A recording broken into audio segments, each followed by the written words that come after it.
ആദ്യമായിട്ടൊരു പൊതുവേദിയിൽ പ്രത്യക്ഷപ്പെടുന്നു.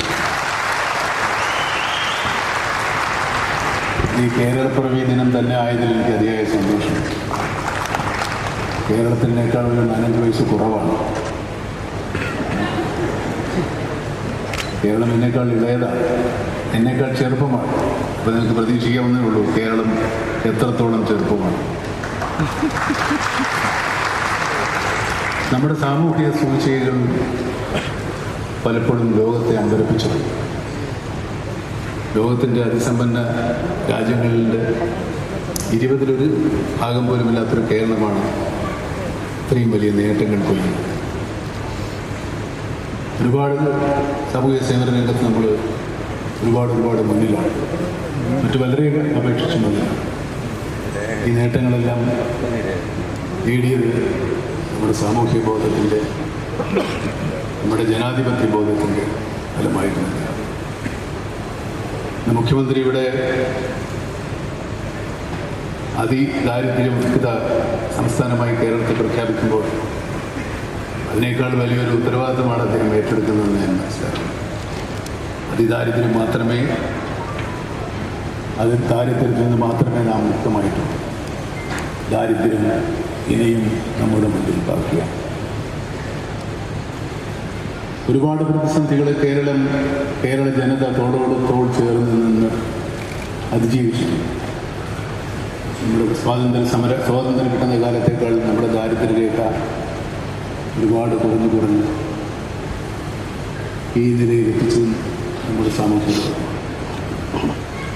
സാമൂഹ്യ സമ്പത്താണ്. പരസ്പര സ്നേഹവും പരസ്പര വിശ്വാസവും മറ്റ് അതിർവരുമ്പുകളില്ലാതെ നമ്മുടെ സാഹോദര്യമുണ്ട്. ഈ ഭരണ സംവിധാനത്തിൽ അർപ്പിക്കപ്പെട്ടിട്ടുള്ള ഈ ഉത്തരവാദിത്വം വളരെ വിശ്വാസപൂർവ്വം അവർ നിർവഹിക്കും എന്ന് തന്നെയാണ് ഞാൻ വിശ്വസിക്കുന്നത്. അതിന് ഞാൻ നേരത്തെ പറഞ്ഞതുപോലെയുള്ള സാഹോദര്യവും സമർപ്പണവും നമ്മുടെ ജനങ്ങളിൽ നിന്നുണ്ടാകും, അതുണ്ടാവും എന്ന് തന്നെയാണ് ഞാൻ വിശ്വസിക്കുന്നത്. ഞാൻ നേരത്തെ പറഞ്ഞതുപോലെ 8-9 മാസമായി ഒരു പൊതുവേദിയിലോ നാട്ടിലോ ഒന്നും ഇറങ്ങാത്ത ആളാണ്. ഞാനിപ്പോൾ വന്നപ്പോൾ ഒരുപാട് കണ്ണഞ്ചിപ്പിക്കുന്ന വികസനങ്ങൾ ഉണ്ടായിട്ടുണ്ട്. ഞാനിപ്പോൾ എറണാകുളത്ത് നിന്ന് ഒരുപാട് ദൂരം യാത്ര ചെയ്താണ്. ഇപ്പോൾ യാത്ര ചെയ്യാൻ ബുദ്ധിമുട്ടാണ്.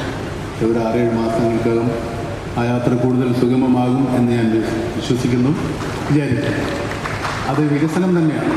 പക്ഷേ വികസനമെന്ന് നമ്മൾ പറയുമ്പോൾ വികസനം ആരുടെ വികസനമാണ്? രാജപാതകളും വലിയ കെട്ടിടങ്ങളും നിർമ്മിക്കുന്നത് കൊണ്ട് മാത്രം നാം വികസിക്കപ്പെടുന്നു. വികസിക്കേണ്ടത് നമ്മുടെ സാമൂഹ്യ ജീവിതമാണ്. സാമൂഹ്യ ജീവിതം വികസിക്കണമെങ്കിൽ ദാരിദ്ര്യം പരിപൂർണമായും തുടച്ചു മാറ്റപ്പെടണം. ദാരിദ്ര്യം പരിപൂർണമായി തുടച്ചു മാറ്റപ്പെട്ട സ്ഥലങ്ങൾ വളരെ അപൂർവമേ ഉള്ളൂ, ഇന്റർവ്യൂലില്ല. കേരളം പലതിനും മാതൃകയായിട്ടുണ്ട്. കേരള ജനത അതിൻ്റെ എന്നും ആ സംരംഭങ്ങൾക്ക് പിന്നിലുണ്ടായിട്ടുണ്ട്. ഇതുപോലെ ദാരിദ്ര്യം തുടച്ചു മാറ്റാൻ ഞാൻ നേരത്തെ സൂചിപ്പിച്ചതുപോലെ തോളോട് തോട് ചേർത്ത് സാഹോദര്യത്തോടെ നമുക്ക് ദാരിദ്ര്യത്തെ നേരിടാം, ദാരിദ്ര്യത്തെ അതിജീവിക്കാം.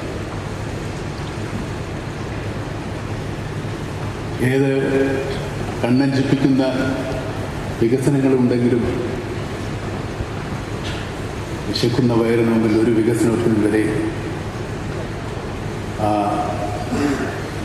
വയറുകൾ കൂടെ കണ്ടു തന്നെയാണ് വികസനങ്ങൾ നമ്മൾ കാണേണ്ടതും പൂർത്തീകരിക്കുന്നത്. ഇന്നിവിടെ പ്രഖ്യാപിക്കപ്പെട്ടിട്ടുള്ള സന്തോഷം അതിൻ്റെ മാതൃകയാകട്ടെ, ആരംഭമാകട്ടെ എന്നാഗ്രഹിച്ചുകൊണ്ട് നിങ്ങൾക്കെല്ലാവർക്കും ഒരു കേരളപ്പിറവി ദിനവും ഇന്ന് ജനിച്ച എല്ലാവർക്കും ജന്മദിനവുമാകും.